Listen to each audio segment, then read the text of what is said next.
we are live. Brilliant. Okay. And I'm looking at the wrong camera, but I'll change that now. Lize-Mari de Beer, welcome to Coffee and Conversations with Champions.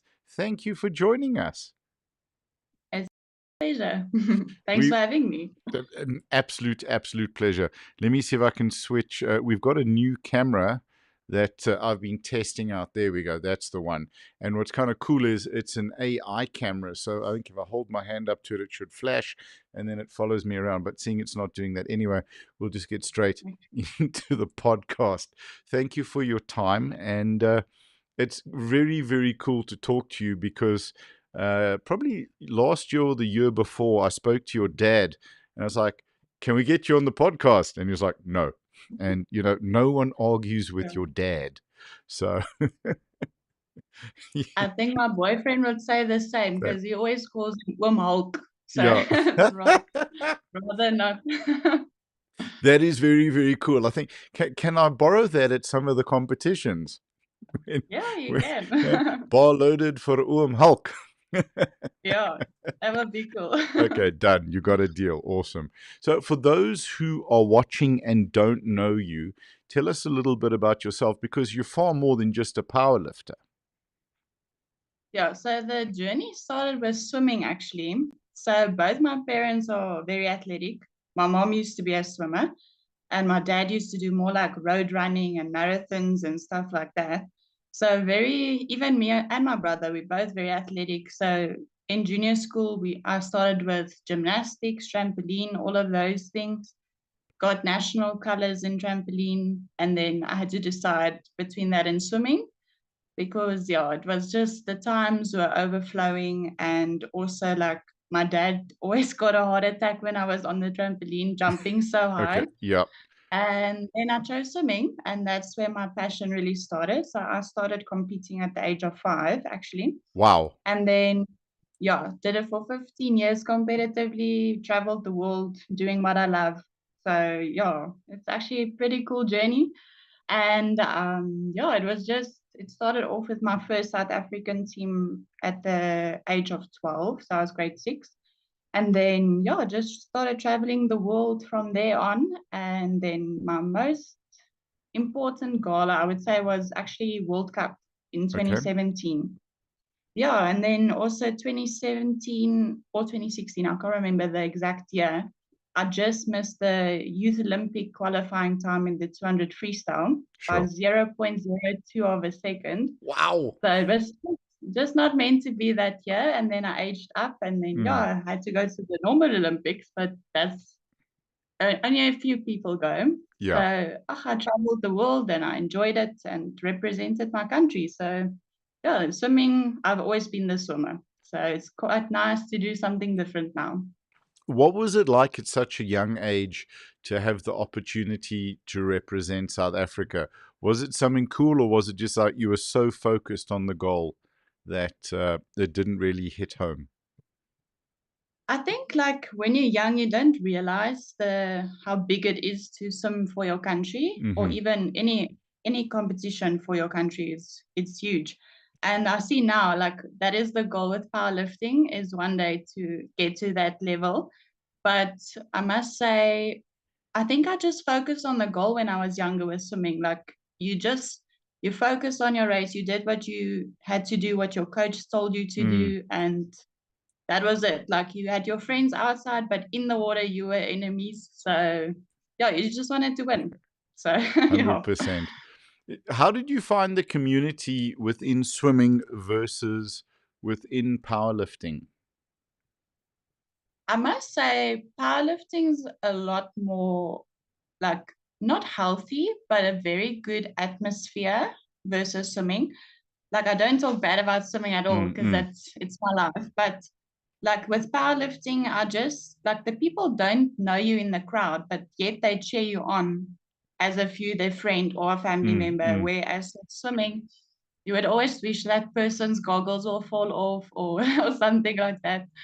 So powerlifting is a lot more like everyone supports you, Mm. where swimming is like very individual almost. Yeah. Powerlifting is also individual, but you've got the whole team behind you. where with swimming, you just focus on yourself actually. So I, yeah. I think it might be, and I mean, powerlifting has an amazing community. It's been around for a while, but maybe because it's been a smaller sport, it's had the Mm. opportunity to evolve into that community versus where you're fighting for a place on the Olympic team.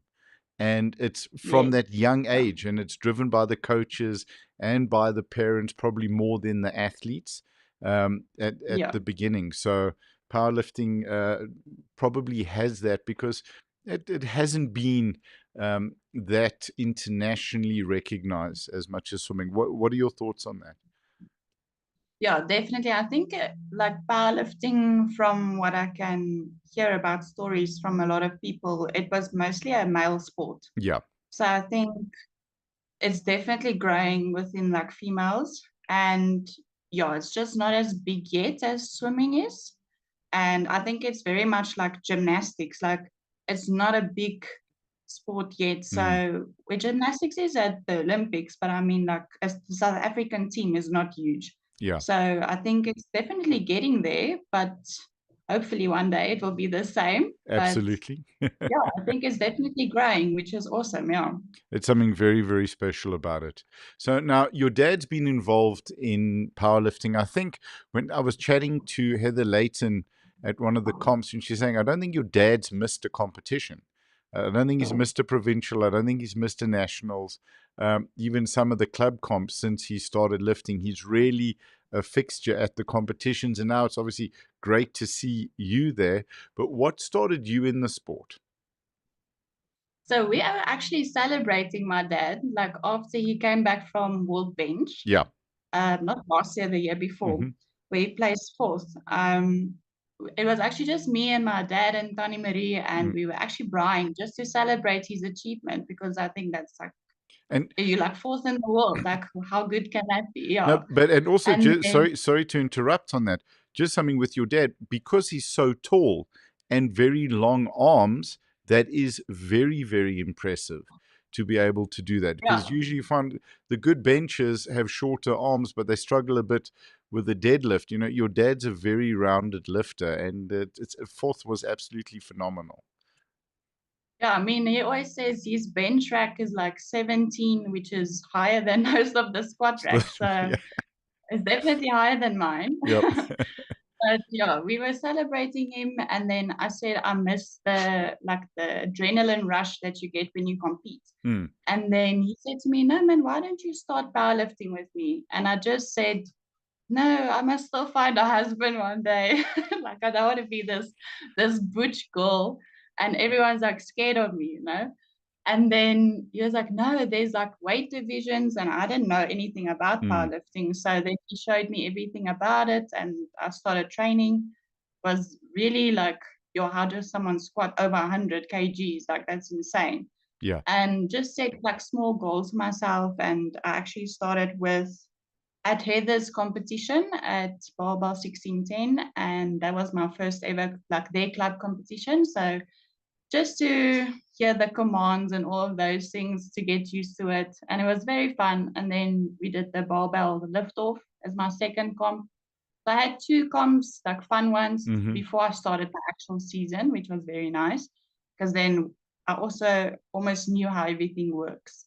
So yeah, that's how I actually got into it. It was just having a bra with my dad. But yeah.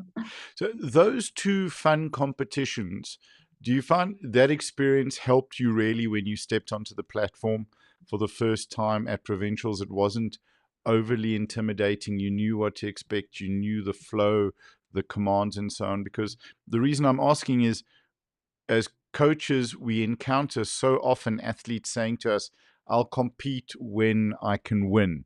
And denying themselves the opportunity for a year, two, or three to step on the platform and see what that feels like. How important was that experience for you? I must say the club comps help so much. Like it just relieves that stress because you know what's coming, you know Mm, what to expect on the platform. I think for a lot of people that doesn't really come from like an athletic background, it's very like traumatizing almost to go on that platform and perform in front of people. I must say that's where the swimming helped me a lot. mm-hmm. I'm not scared. I just zoom into what I have to do. I like don't even notice the crowd actually. Yeah. So yeah, it's definitely helped me a lot, especially the commands, because I've seen a lot of people, even at provincials, where they like on the bench when they say press, Hmm. they really just they're so focused on the lift itself that they don't listen. Yeah. And I think that comes with experience. So I think definitely club competitions help a lot. I would start with club comps like I did before I do a Hmm. provincial or nationals. Yeah. 100%. Great, great advice. What was your first provincials like? Tell us about that. Well, it was the a classic and equipped bench. But at that stage, didn't have a equipped shirt at Mm, all. So I did both classic and I really enjoyed it. Like that's the day I told my dad, like, sure, this is such a healthy sport. Like I didn't know anything mm, like it before. And it was like a lot of fun. Everyone gives you tips on how to improve, what you can maybe change up what you're doing, like with the setup or the actual lift itself. mm-hmm, And they don't keep that info to themselves. So that was actually amazing to see. Like any coach, even though you're not their athlete, they will still try help you so you can perform the best that you can. So I think yeah, powerlifting is just honestly like such a positive sport to be mm-hmm. in. So, yeah. It's such a great way of expressing, particularly with your experience of previous sports, the value in powerlifting. There's so much value in the sport, but this is really one of, I think, the pillars of what makes it so special. You work with kids, you coach swimming.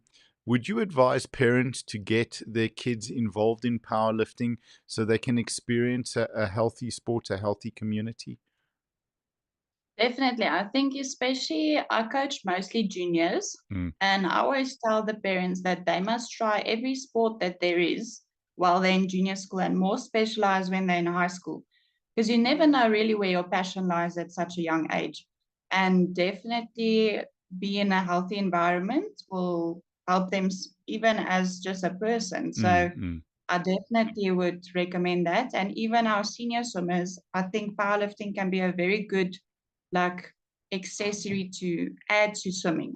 Like you need that strength as well. So I think powerlifting will definitely help you. You don't have to compete, you can just train, mm-hmm. but it will definitely help you in your main sport. So any type of sport, powerlifting can help you. Absolutely. And I think I've been fortunate enough to work with some professional sports teams and professional athletes. And powerlifting is great because you can separate what are you lifting for, meaning that you're not shooting maybe for PBs, for one rep maxes. You're keeping it to 70, 80, 90% of the one rep max in order to keep the athlete safe.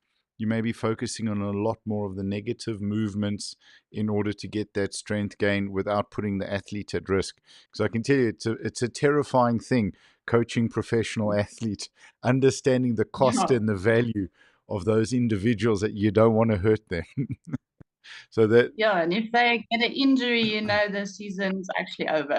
So yeah, you and just want yeah, to prevent injuries as much as you can. So 100%. yeah. And you don't want to injure the athlete, and you also don't want to be the guy known as the guy who injured the athlete, because you Yes. got to be you're going to be concerned about where you park your car at night. So absolutely. Yes, So definitely. Those parents will come hunt you down. 100. Yeah, I think the parents are scarier than fans. They're much, much scarier Yes. than fans. Yeah. Yes. So with the provincials after that nationals, what was your experience like at your first nationals? Tell us a little bit about that. I think it was amazing that I could be at a nationals in my first season of Mm, powerlifting. I don't think a lot of people can say that. mm, And like with my dad, I mean, he was at his first nationals and got South African colors at the same time. So didn't get that, but I mean, I'll always support him, and he's just amazing and strong and stuff. mm, But yeah, nationals was a lot smaller. I think with all of the, if you do all four events, like mm, both equipped and both classic ones, it does get pretty expensive. So I think a lot of people do not have like the finances or time off from work to actually go to nationals, if whether it's in PE or Potch or wherever. Mm. So I think it's definitely smaller, but you know the pressure's on there. Like this is what you've been training for the whole season. So no, it was definitely amazing, and I love doing all four, even though I don't do everything equipped with the powerlifting. Mm. I think it's just where against classic equipped is like it's a lot smaller, but it's all the coaches. It's nice to see them also competing against each other, and you can see how their knowledge and experience come through in their own lifting. Yes. So I think, like I would say, with my swimming, like in February, the staff has at the inter-house swimming event at our school, we have a race against the matrics. Okay. And then everyone was like thinking, no, the matrics will beat them. And actually last year we won. And then Sweet. this year, this year I raced a girl and she was one of our top swimmers and I actually beat her. And Okay. then I haven't swum in years, but like the whole school was like, what? And it's just nice for them to see Mm. you can actually do what you teach. Yep. So that's the nice thing about the equipped. You can actually see the coaches know what they're talking about. So yeah, I definitely like the equipped more than the Mm. classic. Just because it's that smaller, more intimate community than Mm. the classic, which is like pretty big. Yeah. So, and I also like the bench press because it's also a bit smaller, but you also want that competition. You don't just want to walk away with a gold medal because you just pitched up. So, yeah. You know, that's such a big thing in the powerlifting community and the guys who have been in it for a while. And I understand your point from an athlete's point of view that you want the competition. And I think that is what powerlifting's about, where we're supporting one another. You said, you know, you got coaches talking to you, other athletes talking to you, giving advice. But it's always important to remember that if you're the only one in your division and you win gold, it's because you showed up, you did the work, you paid the fees, you did the travel. Yes. So every gold is a legitimate gold, irrespective of who's there. You also met the minimum criteria that are required for it. So never something to sell yourself short on. One of the things that I wanted to ask you as a coach, is it important? Is there extra value in having been a competitive athlete? Are you able to help your athletes more? Definitely. I think you can't coach a sport if you haven't done it yourself. I think you must know how it feels to be in that athlete's shoes. Like Mm. with swimming, I always say you have to know how that race feels like. Let's say a 200 freestyle, which was my main event. You must know how length one feels, length two, length three, length four. Mm-hmm. You must know when your legs will get tired or like your muscles will cramp up. If you haven't been through it, I don't think you can be such a great coach. Mm-hmm. You can still coach, but that's what separates like an amazing coach versus the average coach. Right. So definitely, yeah. And then what makes a coach who was an athlete special as a coach? What are the things that you think that you need to be able to connect with your athletes? Because I think being an elite athlete and being a successful athlete doesn't necessarily mean that you can be a successful coach. Yes, definitely. I think what makes you a good coach is you have to share your experiences, your failures, what Mm. you did wrong, and teach the athletes that you're currently coaching that, because if they can learn out of your mistake, it will make them better. And I think that is what a good coach is if you want for your athlete to be the best that they can be. So definitely not holding back on like tips on how to be stronger or faster in the pool or whatever. But yeah, I would say sharing your experiences, failures, success stories, because that's what inspires them, motivates them. Mm-hmm. And you can also relate to them. You can say, I've been in your shoes with this injury. I did this and this. And you can maybe help them get through that. And then they carry on doing the sport that they love. So, yeah. And I think in the point that you made, where there's no ego, you share your failures and your shortcomings with your athletes. that you don't have to Yes, pretend to be definitely. perfect in front of them, so that they don't feel Yeah. so bad about what they're going through. Absolutely fantastic point. Fantastic point. We're looking to the future in terms of powerlifting. What are the plans, what are the goals, and what are the dreams? Definitely the dream is to represent South Africa. And I think the closest one I'm at the moment is the equipped bench. Mm-hmm. It's still very far away, but that's definitely the closest one. And I think it's 2027 in Mm-hmm. May. There's a World Bench in Cape Town, Yep. which will be great because it's here. So it's not too many expenses and family can come watch as well. So I think to train for that, if I make it, great. If I don't make it, it was at least I tried. Mm-hmm. And thereafter, I would be at the age where I would probably want to start a family. So I think then I would probably pause the competing. I will still Mm-hmm. train just to stay healthy and everything. And then, yeah, I will definitely come back, maybe as a master or even as an older open lifter. So Yep. we'll see what the future holds. Oh, Yeah. fantastic. I think that's such a great attitude and approach to it that, if you make it, you make it. If you don't, then, it's fine. And it's not that you're tearing yourself up. And I see with a lot of the younger lifters, if particularly where they're watching a lot of YouTube or Instagram stuff, they're expecting massive gains and massive weight to move at competitions. I've seen athletes, where they've given the entire list of all 9 lifts that they want to their coaches to say, this is what I want to do. And if they're not hitting those numbers, they can get devastated and it can ruin their career. They can give up on the sport. Do you think it's your time in the pool and your time on the platform that's helped you with that attitude? Your competitive time, all in all? Yeah, definitely. I think swimming has helped me so much because it's an individual sport as well. It's not like netball. We have a whole team that Mm, also helps carry you. So yeah, swimming definitely helped me mentally just know you have to set short-term goals, not only long-term, and just see that you get progress. mm-hmm. I think progress is a lot better than winning. So if you can be better than you were yesterday, then you Yeah, know you are doing well. sure. So Love even if that. it's 2.5 kgs on a bench extra, which feels like 100 sometimes, but yeah, definitely just seeing progress and you training hard, you're doing well, just keep on trying. Mm, I think definitely mentally you have to be very strong, and any sport background will help you with that. But sometimes I also get in my head, definitely, especially before a deadlift. So it's just to get over that mental block that you mm, say, oh, this is heavy, or because then you're not going to get it. You must believe in yourself. You must believe in your capabilities.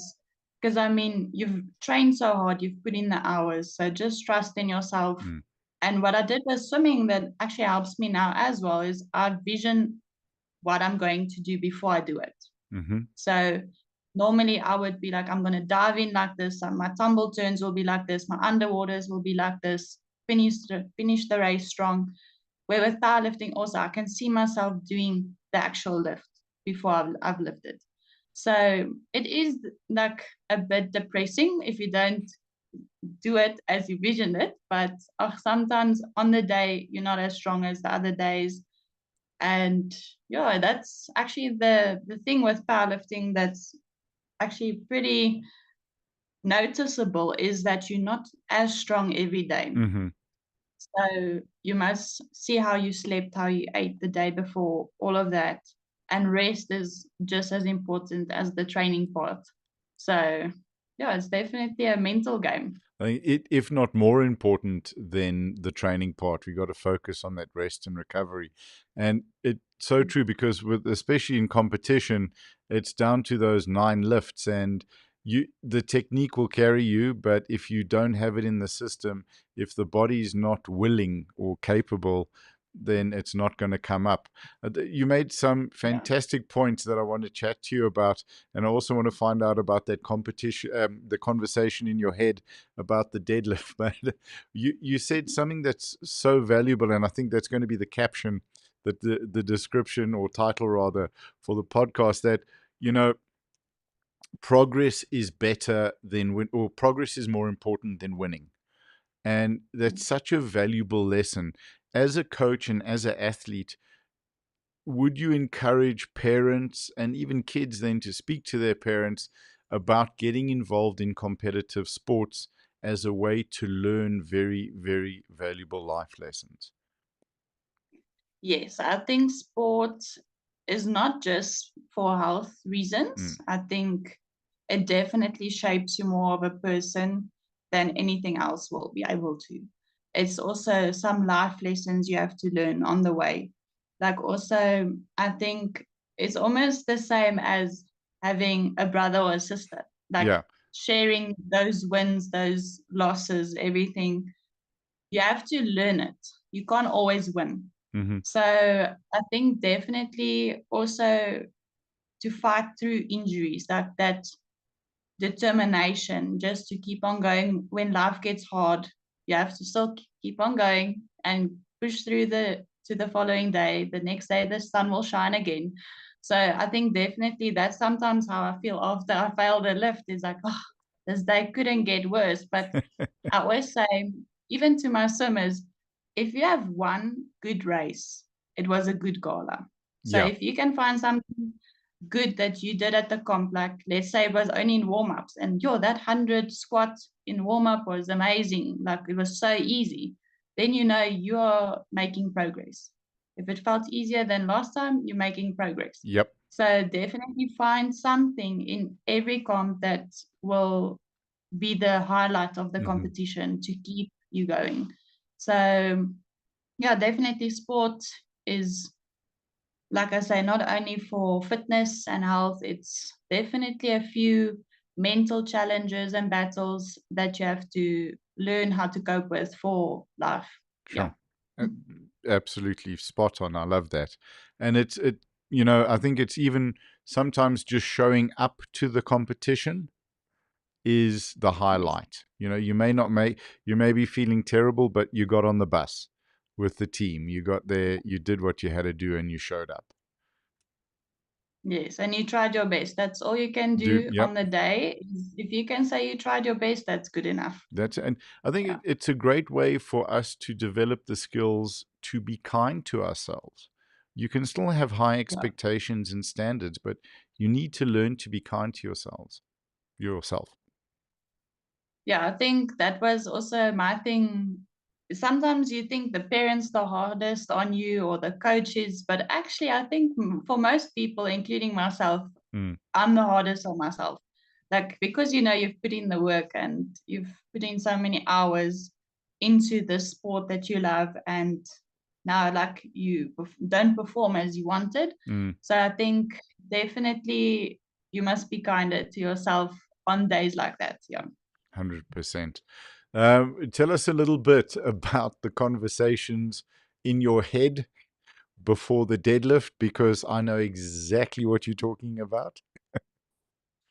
Well, when I walk up to the bar, I just look at like all the plates and I'm like, phew, I'm not going to be able to do that.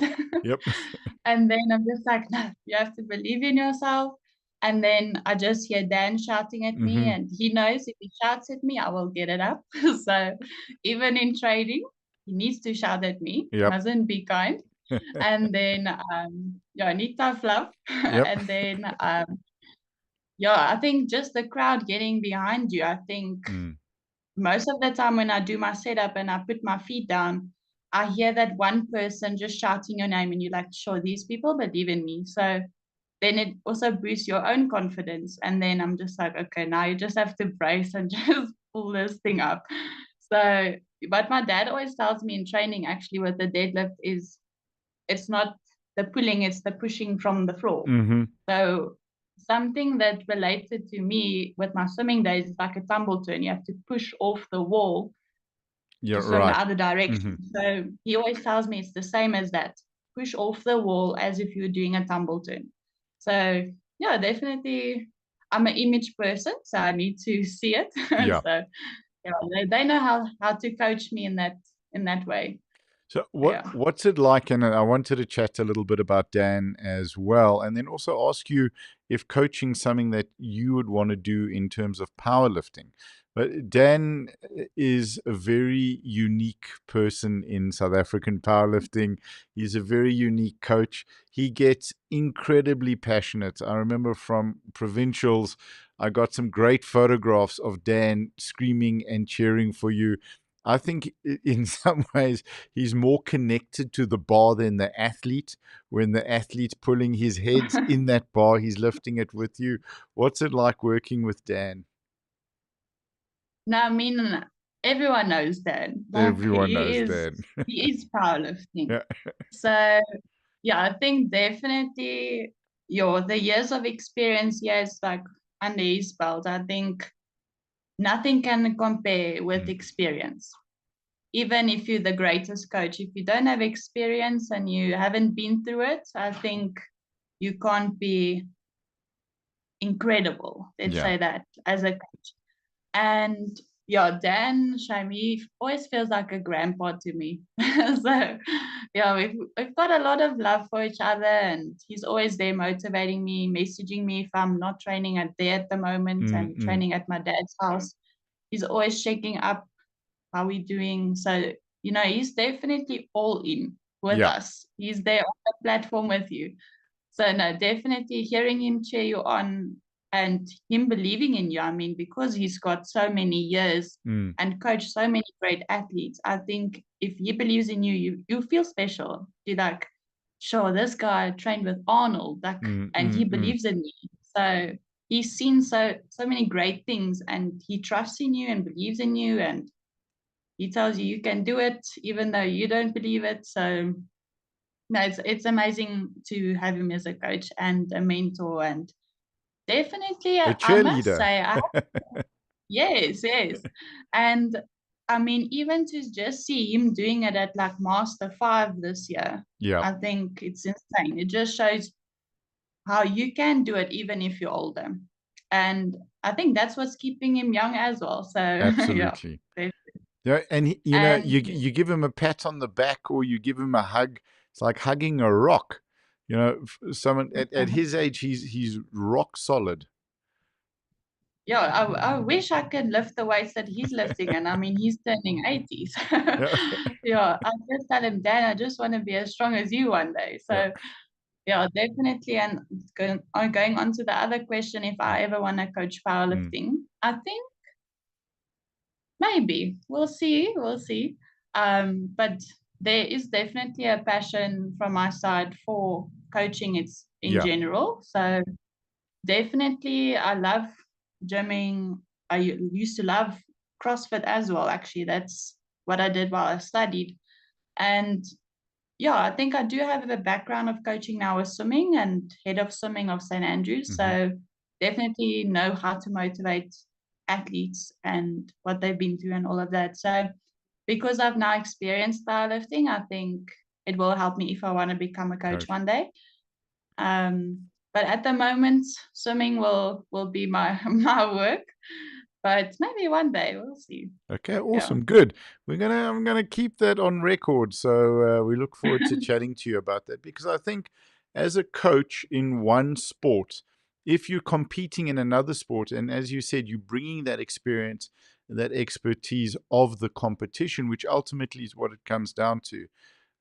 You can carry that through to coaching another sport. You understand the techniques, the movement, and probably the most important thing is on the day is dealing with the athlete's head and their mindset and their prep because the work's been done. Like up until 2 weeks before, you're not really going to make a big difference, but it's that mindset at the comp in the warm up area.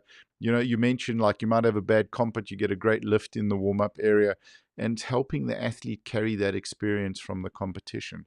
So absolutely, you would make a great powerlifting coach. I think the dealing with the athlete, I would be fine if I Mm. started it now. but definitely the technique, I must still learn all of the smaller, Mm-hmm. finer tricks and tips that most coaches have, that coaches powerlifting. So, I mean, I can't compare myself to them yet with that. So maybe as an athlete, and I learn that Mm-hmm. throughout the years, then I can use Bring that that. to the play. With the swimming, like, because I trained and swam competitively for 15 years, I know all the tips and tricks, so I Mm-hmm. can coach that. But with powerlifting, I must still learn. So Okay. yeah, don't So know everything no, yet. but it's coming. It's coming. So, what's it like being at the competitions with your dad? So you got Dan and your dad coaching you, but at certain comps, your dad is lifting as well. Particularly like at nationals or even provincials, where it's over a few days, and you're both there while the others are lifting. What's that like? Being competitive, not just having someone in the audience supporting you, but where you're both competing. I think it's very nice to do something with a family member, especially my dad. I think it's great to share this experience with him. But I think for him, he's told me many times that it's better if he lifts first, Yeah. because otherwise he has to load plates for me in the warm up, and he gets tired and he must still compete. Yeah. So it's very good that the men normally go first. So, but it's awesome to share the platform with him. And even if we actually lift in the same flight, like Mm. with equipped, then he's always cheering me on. He will leave his warm up just to come check how I'm lifting. So I think it's just amazing to have him there with me on the platform itself. So I don't think a lot of people can say that. Yeah. Definitely, okay, Hink and Laura and all of them, they can say that. But yeah, it's nice to have a family member there cheering you on, sharing the experience with you, know what you're going through, not just recording in the crowd. Mm-mm. Or so it's definitely special. Oh, that's very, very cool. And I think it's something that I think we should be encouraging families to do, because that's what's great about the sport. You can start competing from the age of 13 when you're turning 14 in that year till whatever age you want to carry on. So, it's from grandkids all the way through to great grandparents and stuff. And I know Dan, as an example, I'm sure he can't wait. I mean, he's had his grandson compete in some of the fun comps, and he can't wait for him to be sharing a platform, which I think will be Yeah, very. it makes you so proud, I think, if you the older family Mm, member and you see them coming up, following in your footsteps. I think it makes you very proud. Yeah. absolutely. And I think one thing that was always special about um, having my dad and my mom and Mm, everyone around, but especially my dad always had a saying to me, and it's actually tattooed at the back of my leg. But it says, "Fear nothing," with the strength symbol. So what it always meant for me, before every race that I swam, he would tell me, "Jy's 'n De Beer, jy's bang vir niks. mm-hmm. So you fear nothing." Yeah. So yeah, it's you'll still say that to me. So I think it's very special, yeah. That's very, very cool. And I think that that's something that, and good to know as the announcer, so I know what to shout as well. For both of you guys, which is Yeah. also, Well, yeah, Malkin, you fear nothing. yeah, yeah. Yeah. Hey, well, Malk is the beer you feel the next. Yeah. There we go. So, yeah, and just to chat about your dad a little bit. He brings such respect for the platform, or acknowledging the spotters and loaders, the bar, the audience. It's a wonderful thing to watch him, where he's moving so much weight with such calmness. And it's something that's always Yeah. incredible to see. There's no coming out and screaming and jumping. It's just cool, calm, and getting the job done. Yeah, I must say, how he competes is how he is in person. Mm, He's always a calm, loving, funny guy. So that's exactly him. It's not an image that he has to keep up or anything like that.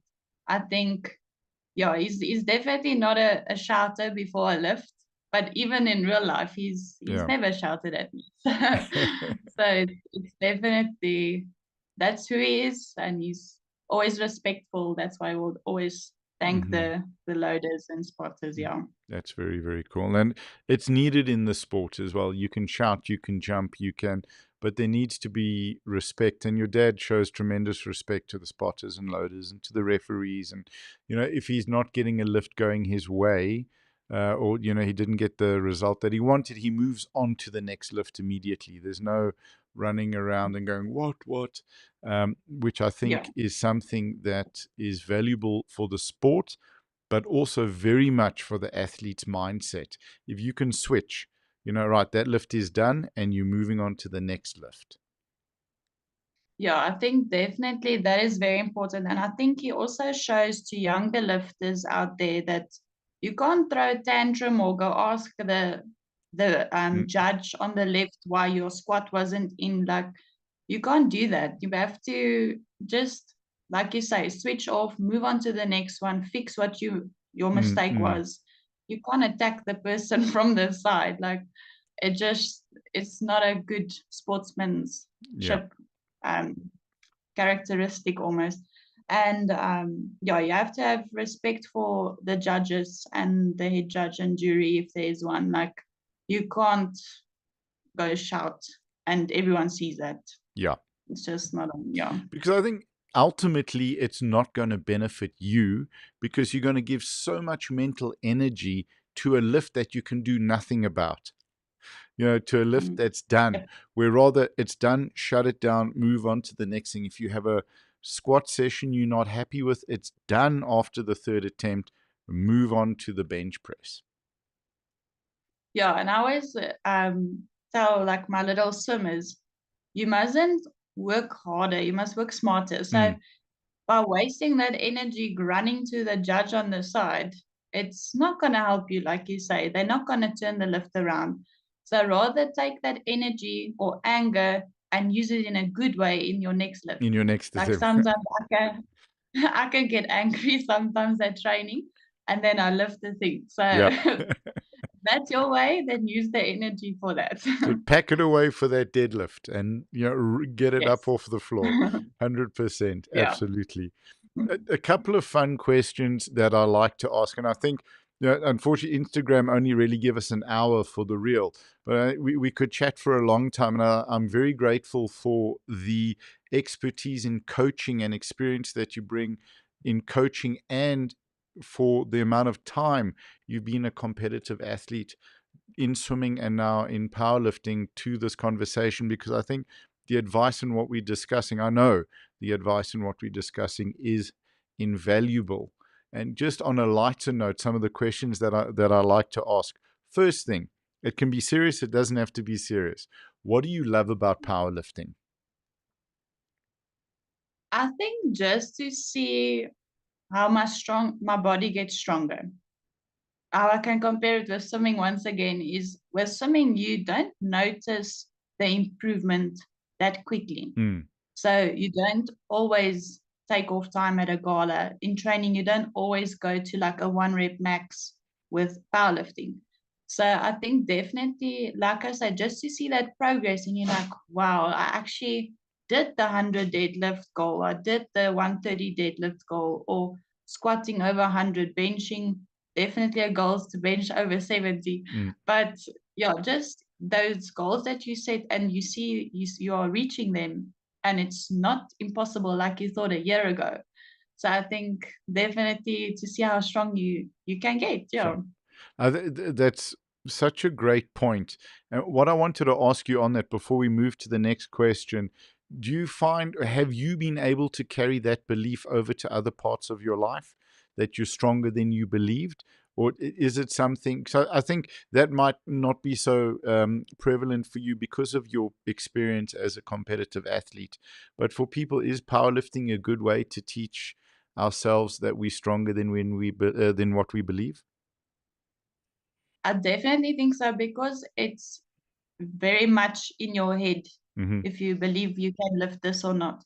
I think sometimes if life goes a bit not your way, or you feel it life's against you or whatever, definitely just to help get your mind in the right place and then focus on the small thing, positive things. I actually saw we had this church service the other day that went about mindset. And it was so nice to hear because everyone has gone through something in their life or will go through something in their life where you feel life has just knocked you down and how can you get back up? I think definitely your mind is such a strong, powerful Mm-hmm. thing. And I don't think people realize that. I didn't realize that at all until a few years back. So definitely powerlifting helped getting through the harder times mentally and believing in yourself, seeing you can do the things that you thought was impossible. It definitely helps. Sure. Yeah. Awesome. So, on such a high note about powerlifting, a little bit of fun. What drives you mad about powerlifting? The knee sleeves, getting them on. Yep. I think definitely also chalk under your nails. Mm-hmm. Oh, it's so gross, Yep. but you do it. And I think, yeah, getting used to squatting in reps Mm. is the next goal. Phew. So I think not feeling that your kneecap is sitting at the back and Mm, not in mm, the mm, front, mm, like, mm. yeah, and that's a mind game on its own just to get used to that knee wrap. So, yeah, definitely, I must say, I just enjoy powerlifting. So it's fun, even though it's sore sometimes. Yep. You always have a sore body, but it's fun. That, Yeah. that that sore body is about growth. So that's the thing. And I'll tell you this: that I when I was in Spain, in La Manga, doing the IPF coaching level 2 certification, probably in 2016 or 17, Dipmar Wolf, the head of the IPF coaching at the time, we were doing equipped wrapping. And he said, "Come, Nick, I'll wrap your legs so you can see what it feels like. Well, I'll wrap your legs and then you can go and squat." I didn't get one done. It was like, and I've got a pretty good pain threshold. So I understand exactly what you Same. mean. Yeah. Yeah. And if I ever do equipped, it's going to be in sleeves. Yeah, that's what I do Sure. at the moment. But Yeah. like, yeah, it's just insane pain that. So it's a different kind. Absolutely. Sure. Absolutely. So maybe a slightly more serious question. What has powerlifting given you? I think definitely a lot of confidence back in myself. Not just physically, but emotionally as well. So yeah, life has knocked me down a few times before, but definitely just growing again in a positive environment, I think is very important. And also, I actually dropped a weight category this season, Mm-hmm. not for to make it easier. It is literally just if you look good, you feel good. Mm-hmm. And I think the powerlifting training has made my physical appearance just look better. So I feel better just as a person itself. So a lot of people ask me, why did I drop the weight category? And it's just literally just to feel better within Mm-hmm. yourself. So yeah, definitely a better body, I would say. So and yeah, just believing in myself more self-confidence again Sure. and yeah, just loving yourself as you are, And it even on your not mm, so strong days, on yeah. your strong days. Loving Yeah. yourself across the board, irrespective of how the weight is moving. So you learn that you can look to Yes. the future for more weight effectively. But I think Yes. I love what you said, sort of about loving yourself and the look of the body. But it also comes down to you looking better in your eyes, and people are telling you this. But it's also that the body can do a lot more. It's not that you're dieting to a point where it's skinny fat. And you may look physically great, but you're weak and you can't do stuff and you don't have the energy. So it's the benefit of both. Yeah, it's looking healthy, being Mm, healthy, and just yeah, I think no one likes too skinny. Like I would rather have an athletic body, mm, but it's because I've been an athlete my whole life. But definitely, yeah, it's just a lot more healthier at my current weight, I yep. think, than I was a year back. So Okay, yeah. awesome. So, last of the fun questions. Is there anyone that you would like to, I don't want to use the word call out, but maybe we can, that you feel we should chat to on the podcast? You don't have to mention anyone, but if you want to, you can. I think you've actually chatted to a lot of people, but I think one person that always is such a nice person to be around. Maybe you can do another show with her. Mm. And just an awesome, positive person and always looking at the bright side is Marianka Yep. Puri. Yep. So, like, no one has that, like, amazing faith that she does. And I always see her videos, and she's also, like, just started powerlifting journey and already been, like, representing South Africa overseas. So I think she's an awesome person to talk about many specific topics. I don't think there will be topics to run out of, No. but yeah, like she's an awesome person to talk to and just to be around. And I think her faith inspires a lot of people. 100%. So Sure. yeah, definitely I would talk to her again. Yeah. You got it. Okay, cool. So, Marianka, you heard it here. It wasn't just a request from me, right? Awesome. Ilse-Marie, just before we wrap up, is there anything that you'd like to touch on or to chat about? No, I would just want to say thank you for having me and that I could share some of my swimming background as well. I don't think a lot of people in the powerlifting community know swimming that well. So definitely just to share my journey, where I've come from, how did I get into powerlifting. It's always nice to know the back story of a person. So definitely just to say thank you for having me. Yeah. You are most welcome. It was fantastic chatting to you. I know that what you've shared, what we've spoken about, is going to be beneficial to the lifters, not just the power lifters, but I think to parents as well. There's incredible value. And I know from my own experience, when you're coming from a family that's potentially not that sporty, there's less opportunity to get involved in sport. When you have, my case, my grandfather was involved in boxing, he was involved in gym. That's where my passion came from. And from my mom's side, not so sporty, so there was that balance. But when you have people in your family that are involved in sport, you have the opportunity to be more connected to sport. But just because you're not, as a parent, involved in sport, it doesn't mean that your kids can't benefit from the incredible value. And that's one of the things that's so valuable that you bought. It's your coaching experience with kids. And I think that's, when you're a coach, you're a guide, you're a mentor, you're a confidant, you're an example as well in terms of what it means to be healthy and to live appropriately and have good goals and good vision. So I wanted to thank you for that as well. It's only a pleasure. Awesome. So I'm going to shut the podcast down, the streaming down, and then I'll just thank you and chat to you quickly off air. Thank you again for your time, Ilse-Marie. Lekker. Okay. Thank you guys for watching as well. We had quite a few viewers, so that's going to be always makes me happy. All right. But I think we're going to get a lot more views, by the way, when people are back from work.